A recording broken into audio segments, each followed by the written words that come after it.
Nouvel Esprit Public, Philippe Meyer, bonjour.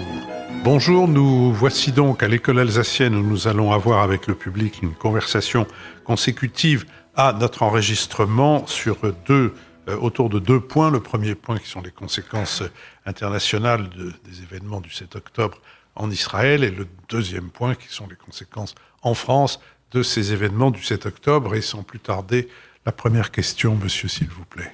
Bonjour et merci beaucoup pour la qualité de vos débats. Une première question pour Jean-Louis Bourlange qui évoquait tout à l'heure le risque d'embrasement et d'intifada en Cisjordanie. Est-ce que vous pouvez revenir sur le risque de répercussion des événements actuels en Cisjordanie, le lien entre Gaza et la Cisjordanie, entre le Hamas et le Fatah? Et puis une autre question pour David Chaïs qui indiquait l'analogie avec la Saint-Barthélemy. Le lien avait été également fait avec le génocide au Rwanda. Est-ce qu'on pourrait, cette situation pourrait aboutir à des personnes qui s'entretueraient au sein même de familles et dans des quartiers très proches? Merci. Jean-Louis Bourlange. Oui, je crois que sur la Cisjordanie, la survie politique de Netanyahou est passée par un accord avec l'extrême droite qui a toujours été acquise à l'idée d'une annexion progressive de la Cisjordanie à travers l'extension de la colonisation. Et le gouvernement a donné libre cours à cette ambition au cours des dernières années, avec des conséquences en matière de concentration des moyens militaires tout à fait considérables, ce qui a d'ailleurs provoqué des risques, des frustrations extrêmement importantes au sein de Tsahal, qui est une armée qui a une bonne tradition socialiste historiquement et qui n'avait pas envie d'être affectée uniquement à la protection de cérémonies religieuses et en fait à la protection de colons qui eux-mêmes disposaient d'un permis de violence assez considérable dans toute la zone. Il y a donc une focalisation très importante sur la Cisjordanie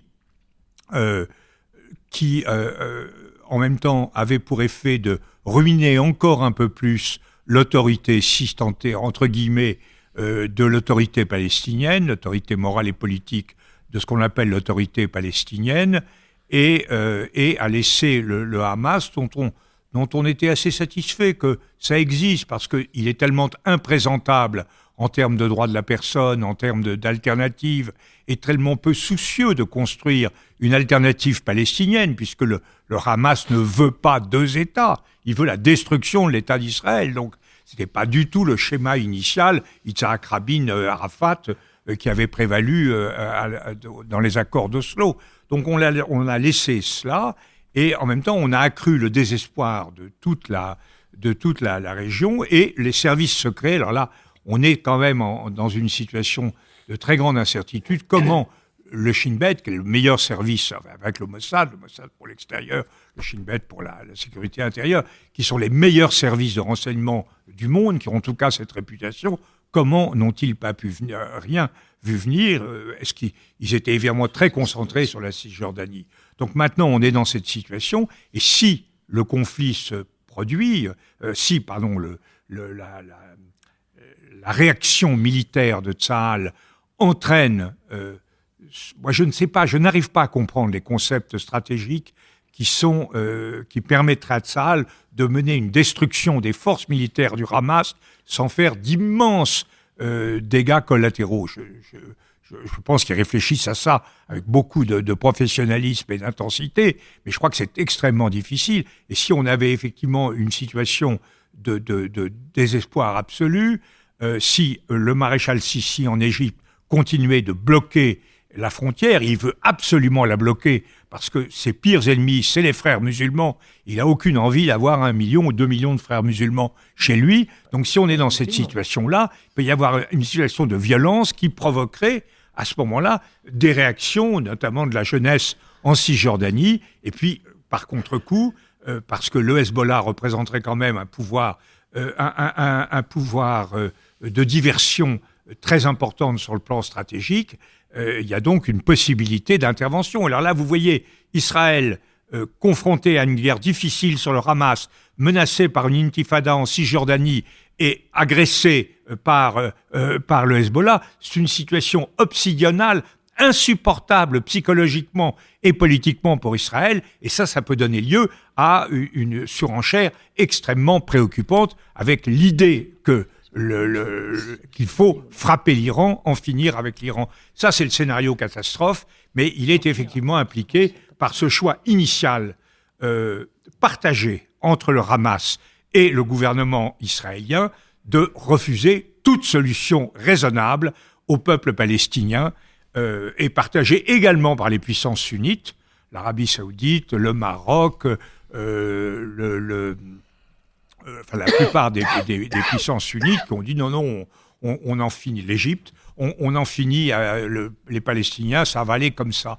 Et là, cette espèce de trou noir qu'on a construit peut effectivement aboutir à quelque chose de terrifiant. Et là, il faut absolument que que la communauté internationale, les Américains, les Européens, tout le monde agisse pour éviter cette surenchère qui serait absolument calamiteuse. Je rappelle qu'Israël dispose de plusieurs centaines d'ogives nucléaires.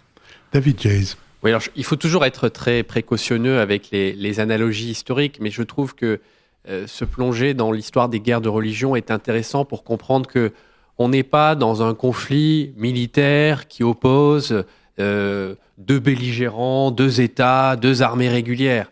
On est dans quelque chose qui est entre le pogrom, la guerre sainte, et c'est ce qui justifie la destruction dans des conditions les plus abominables possibles du corps de l'adversaire. Et donc, si vous voulez,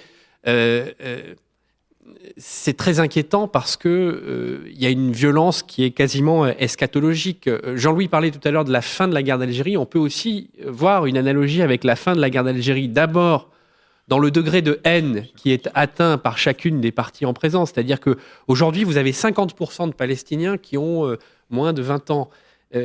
Ces gamins grandissent dans la haine du juif, qui est vu comme un occupant dont il faut se débarrasser. Et les slogans qui sont chantés, y compris dans des manifestations pro-palestiniennes en Europe, c'est « From the river to the sea ». Ça veut dire, en fait, il faut nettoyer toute la vallée du Jourdain et toute la Palestine des Juifs. Et de l'autre côté, parce qu'on a le même genre de discours de l'autre côté, les extrémistes du gouvernement Netanyahou, c'est le nettoyage ethnique aussi. C'est-à-dire qu'il faut, si on pouvait se débarrasser de la bande de Gaza, je pense que le rêve de certains ministres de Netanyahou, c'est que le maréchal Sissi, à un moment, ouvre les vannes, qu'il y ait une sorte d'exode de 1,5 million ou 2 millions de Palestiniens en Égypte et qu'on n'en parle plus.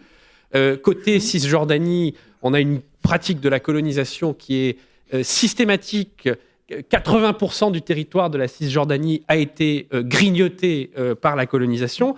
Et dernier point qui est extrêmement important sur l'analogie avec la guerre d'Algérie, c'est qu'on n'a pas simplement un conflit entre Israël et Palestine, on a aussi des guerres civiles.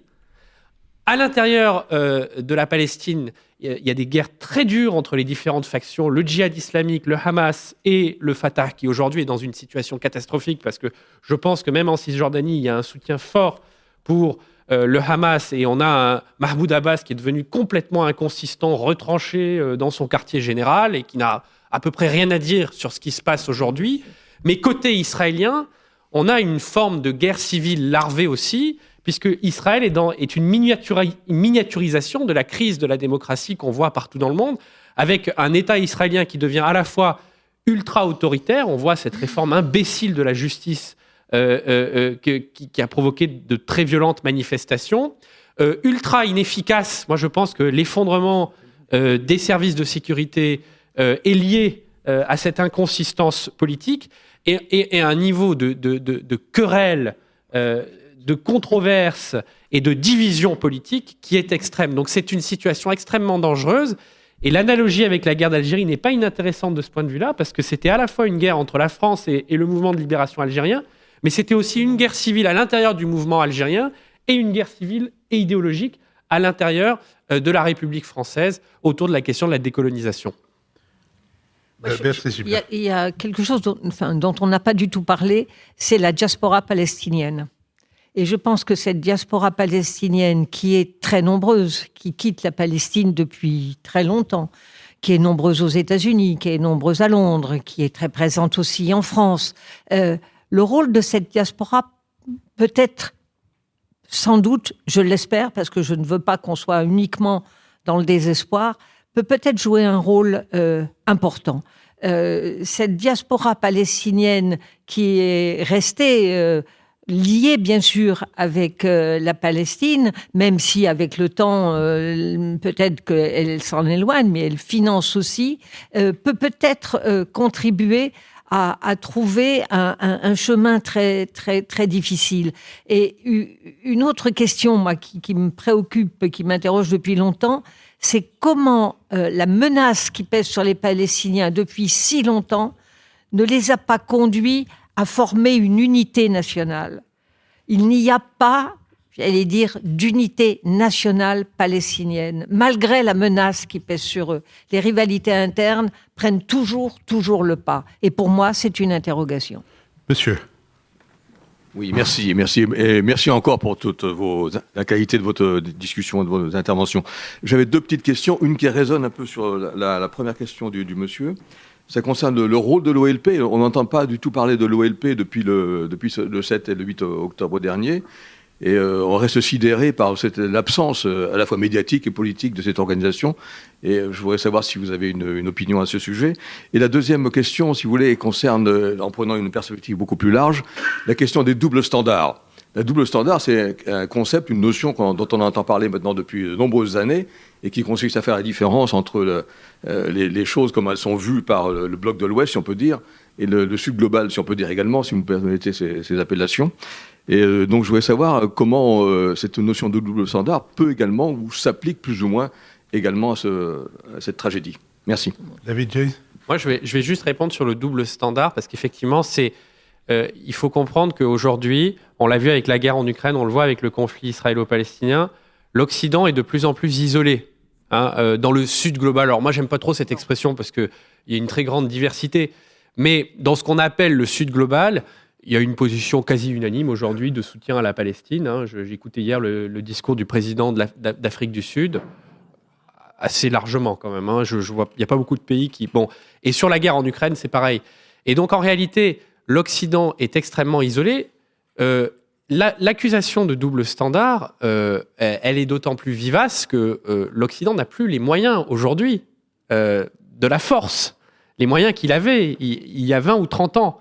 Et je pense que c'est fondamentalement le ressort, c'est ça, c'est que l'Occident n'a plus les moyens d'imposer sa politique. Alors moi, je vais vous dire une chose, je serais plutôt favorable à ce qu'il y ait une désoccidentalisation du monde, à ce qu'il y ait un plus grand pluralisme, etc. Mais c'est ce que je disais tout à l'heure, qu'est-ce qui vient après ? Quel est l'ordre international derrière ? Et j'ai l'impression que après le double standard, qui est une réalité, on a simplement la loi du plus fort, la loi de la survie, le cynisme, le pousse-toi de là que je m'y mette, et ça, c'est extrêmement inquiétant. Qui va être la boussole morale de l'ordre international de demain ?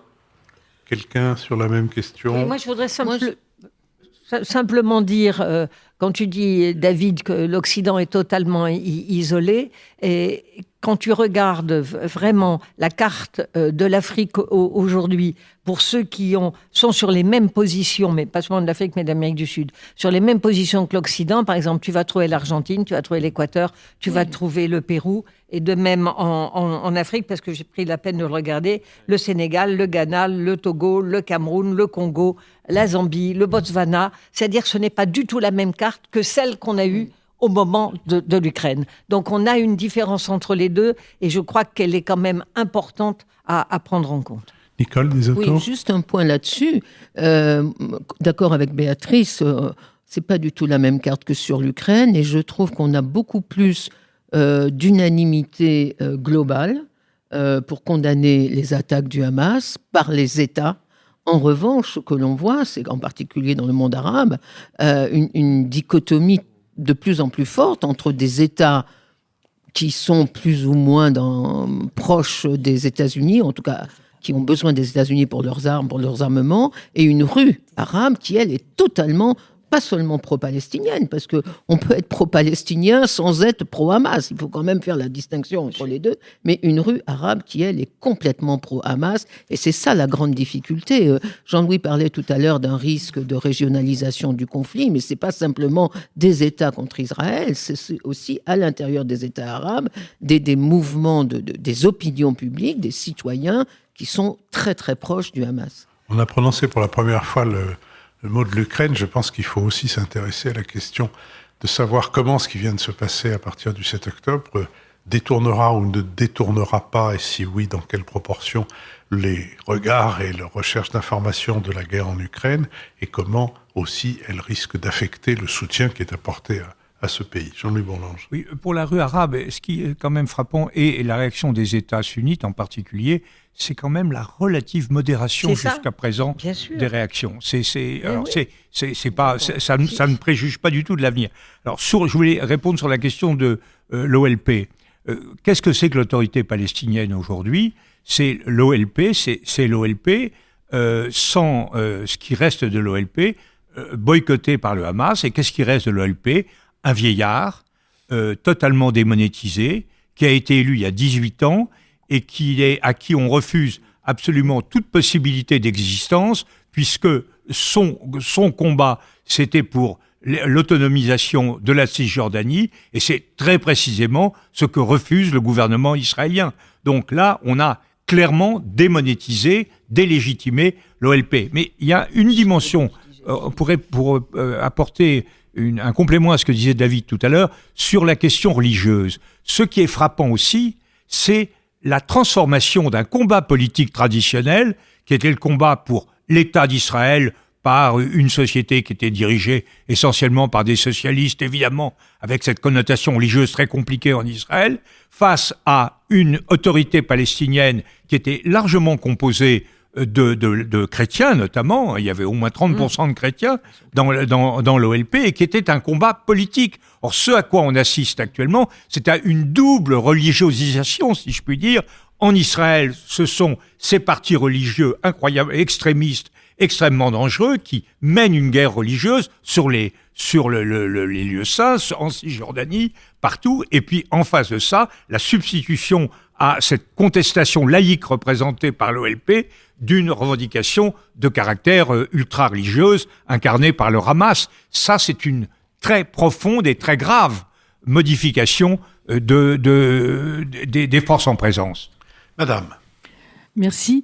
Merci d'abord de nous éclairer, de nous aider à dépasser cette inquiétude qui nous frappe devant cette abomination, comme l'a qualifié tout à l'heure Béatrice Gibelin.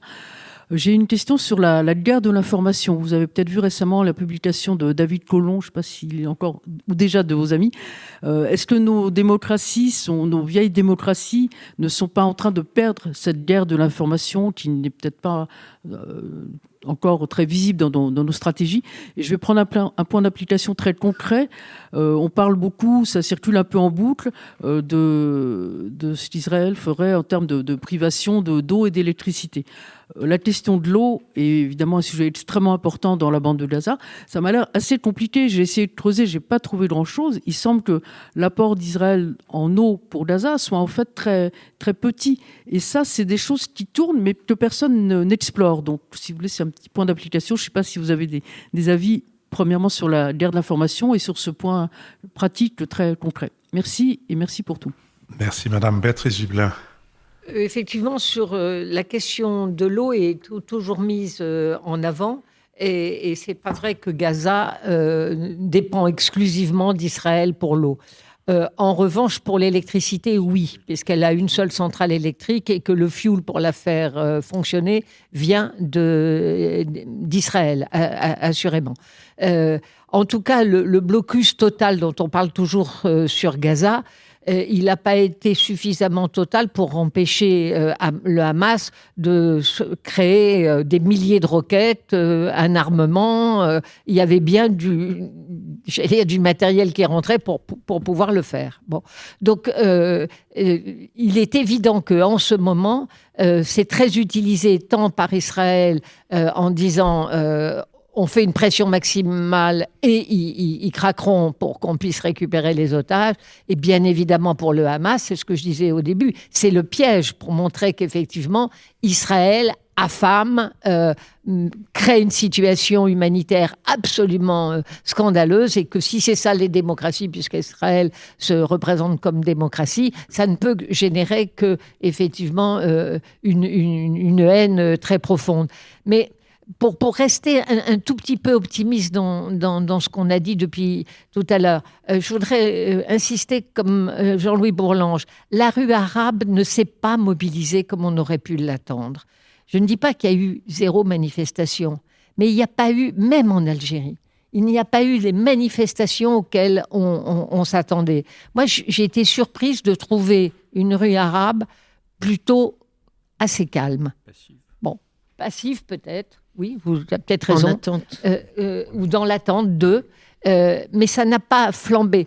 Comme le Hezbollah n'a pas flambé tout de suite non plus. Alors, c'est Israël qui a attaqué, qui a bombardé aussi Damas et Alep pour éviter à l'Iran d'utiliser ses aéroports.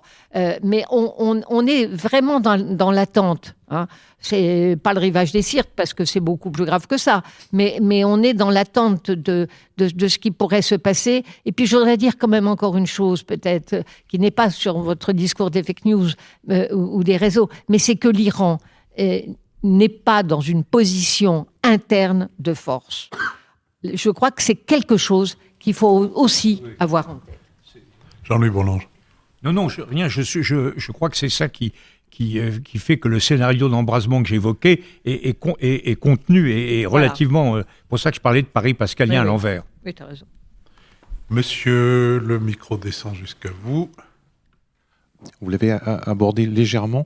Quel est le rôle de la Turquie dans la région par rapport à cette problématique? Béatrice Gibelin.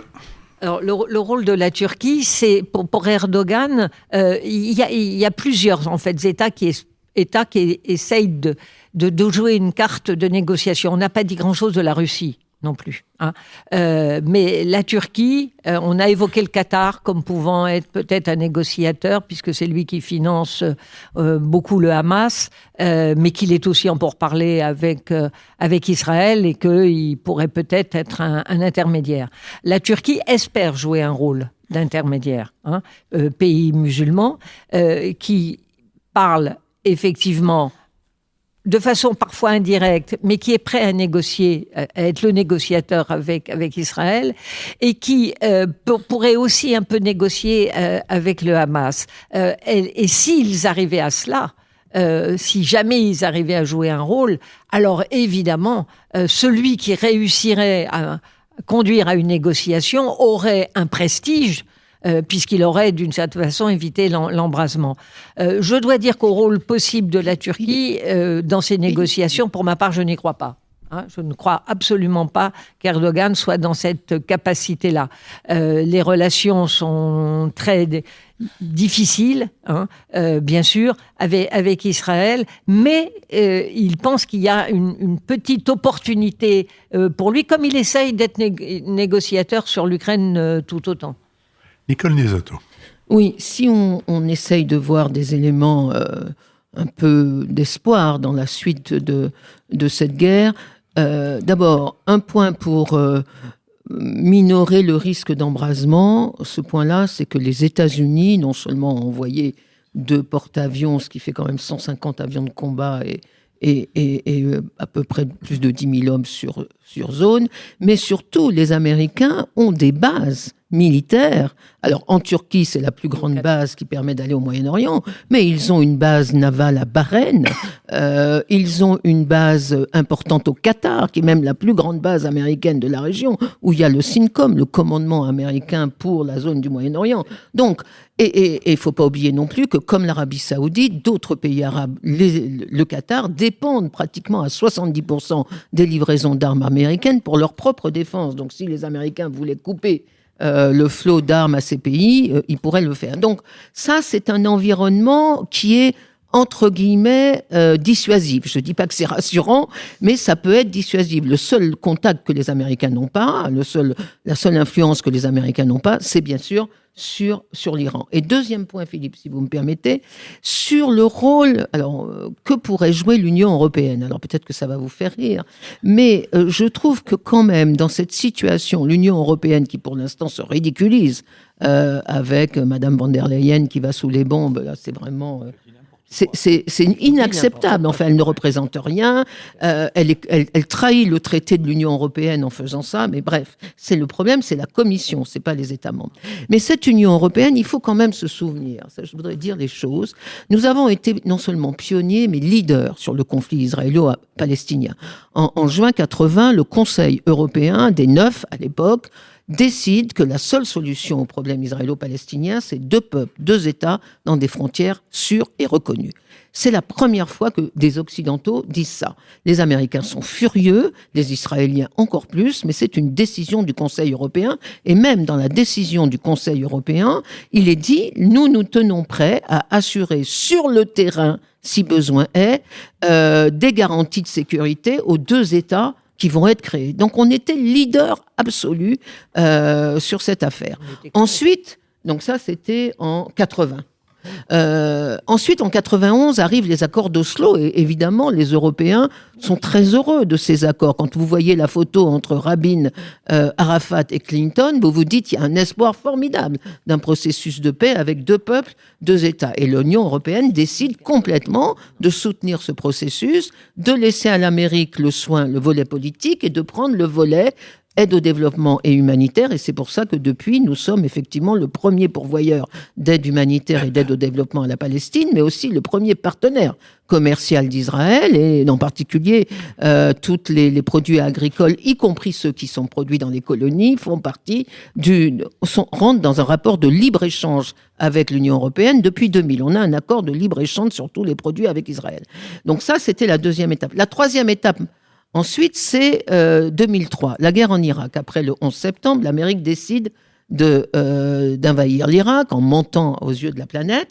Et les Européens, de façon très courageuse, menés par Solana à l'époque et Moratinos, qui était un diplomate espagnol exceptionnel sur le Moyen-Orient, les Européens disent non. Et dans la stratégie de sécurité que l'on signe à l'époque, y compris avec les Anglais, il est écrit « Le problème israélo-palestinien est la priorité stratégique de l'Union européenne ».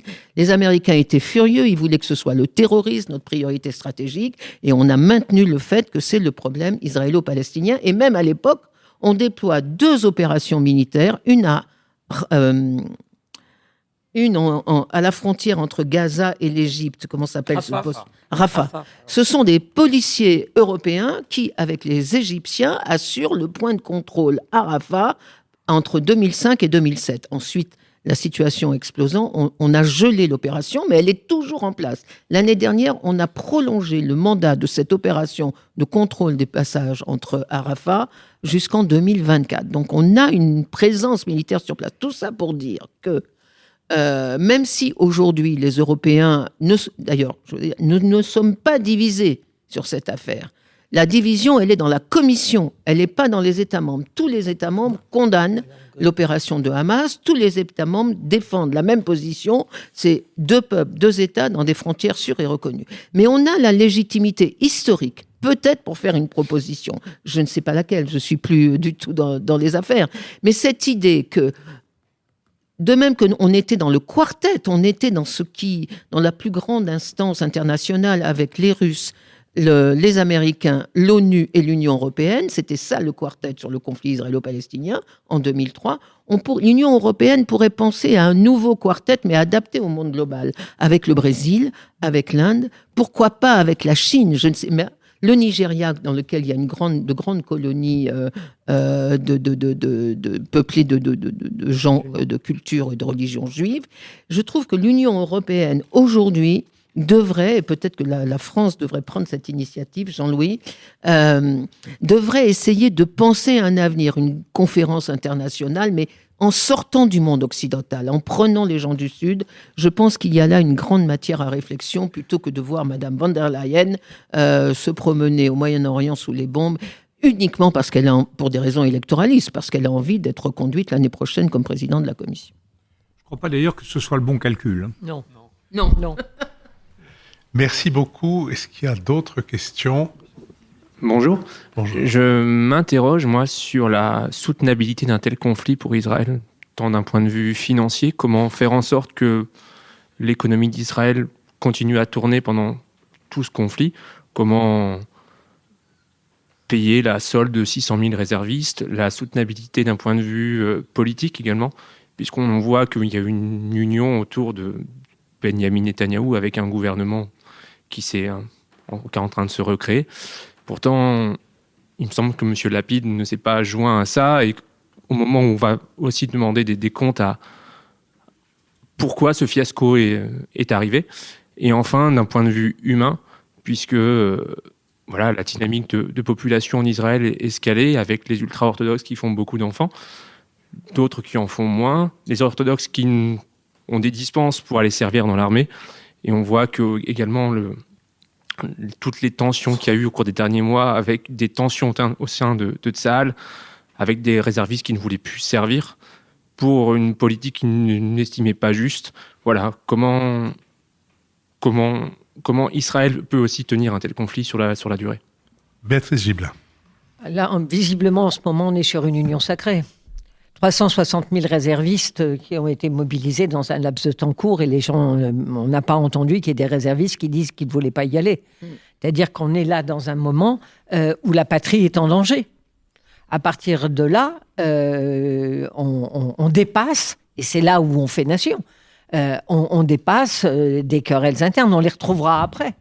Mais pour le moment, il y a le feu au lac, et on se mobilise. C'est là où je faisais la différence par rapport à une patrie en danger qui était la Palestine, qui n'avait pas véritablement son territoire étatique à défendre, puisque il n'existait pas en tant que tel, mais la nation pouvait se faire. Donc je crois que c'est pas ces faiblesses-là. Quant aux questions économiques, elles vont certainement pas se poser maintenant. D'abord, la situation économique d'Israël n'était pas mauvaise, et puis il y a de la même façon, si on demandait à la population de faire un effort, elle le ferait, et la diaspora juive aussi, qui est importante, le ferait aussi. Donc je crois qu'on n'est pas du tout dans une situation pour laquelle Israël doit se poser en ce moment comment elle est capable de faire face à la guerre.